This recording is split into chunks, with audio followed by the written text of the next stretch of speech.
Kira pressed her scaled palm against the observation deck's cool metal wall, watching the distant stars blur past the massive transport vessel. Her reflection stared back from the reinforced glass, and she quickly looked away. The mottled green patches across her neck and the asymmetrical ridges above her amber eyes had always made her different from the other. Vex females aboard the ship. The diplomatic mission to Earth had been her chance to escape the constant whispers and sideways glances on her homeworld. Ambassador Tolan had chosen her for the xenobiology team not because of her appearance, but despite it. Her expertise in comparative anatomy made her invaluable for first contact protocols, even if her own people considered her a genetic anomaly.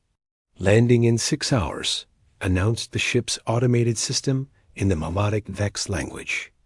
Kira's heart quickened. After months of preparation, they would finally meet the humans who had somehow managed to unite their entire planet under one peaceful government. The docking bay of Terra station buzzed with activity as the Vex delegation disembarked. Kira stayed toward the back of the group, her datapad clutched tightly in her four-fingered hands. The Human Reception Committee stood in formation, their strange bipedal forms covered in what appeared to be ceremonial fabric. Captain Rick Mason stepped forward, his weathered face breaking into a warm smile. His hair had streaks of silver that caught the station's artificial lighting, and his eyes held a kindness that seemed to radiate outward. "Welcome to Terra Station," he said through the universal translator, his words carrying genuine warmth. "Ambassador." Tolan responded with formal greetings, while Kira hung back, trying to make herself invisible.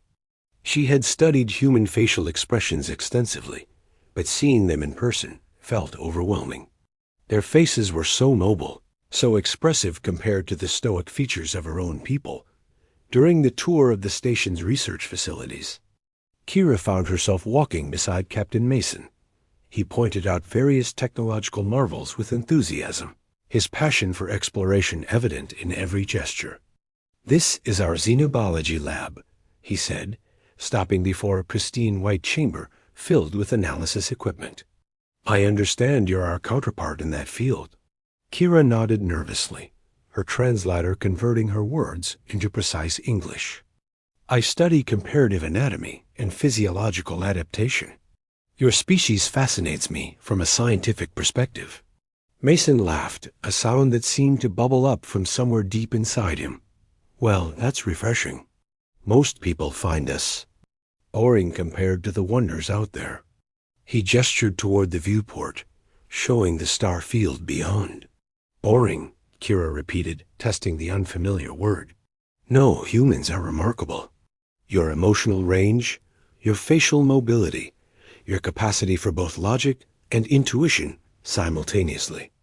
My people consider me defective because I display too much emotion." Mason's expression grew serious. "Defective?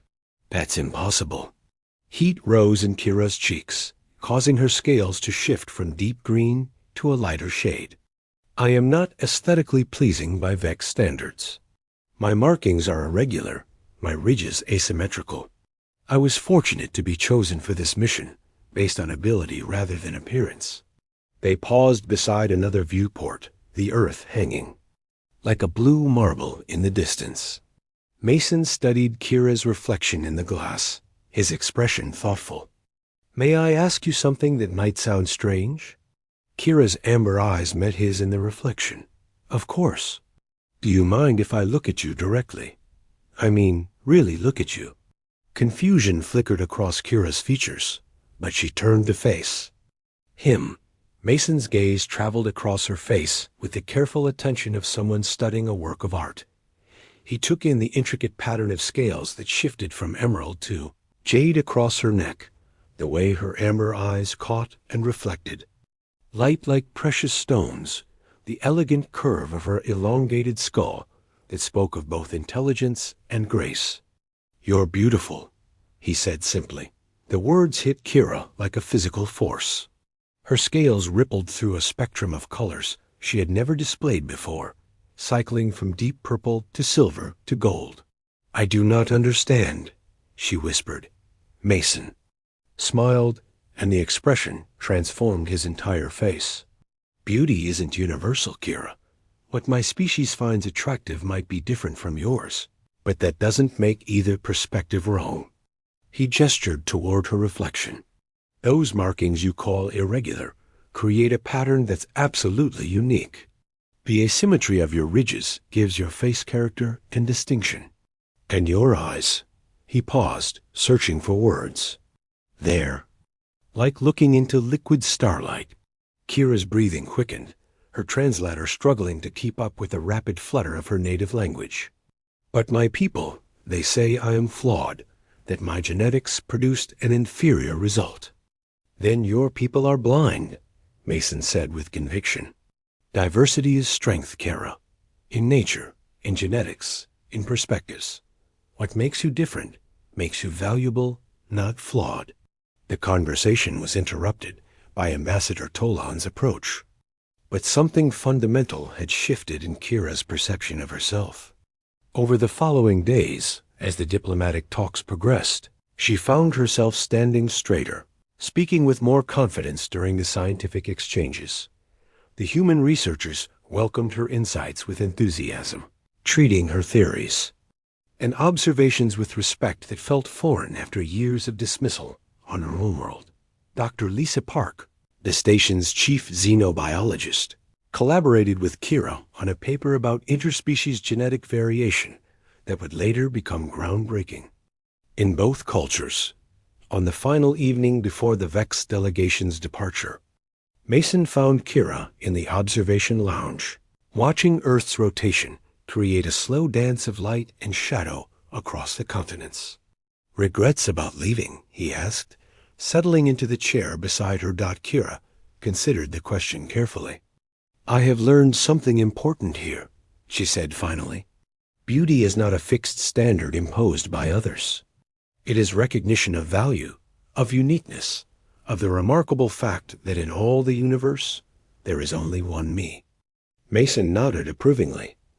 "And the universe is richer for it." When the VEX ship departed Terra Station, Kira stood at the observation deck with renewed purpose.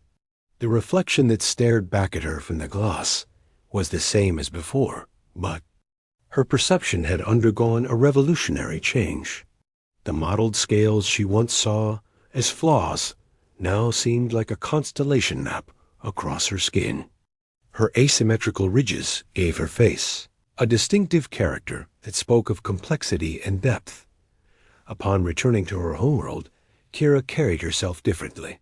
She submitted her research findings with confidence, spoke at scientific conferences without hiding in the back, and gradually began to influence how her people viewed genetic diversity.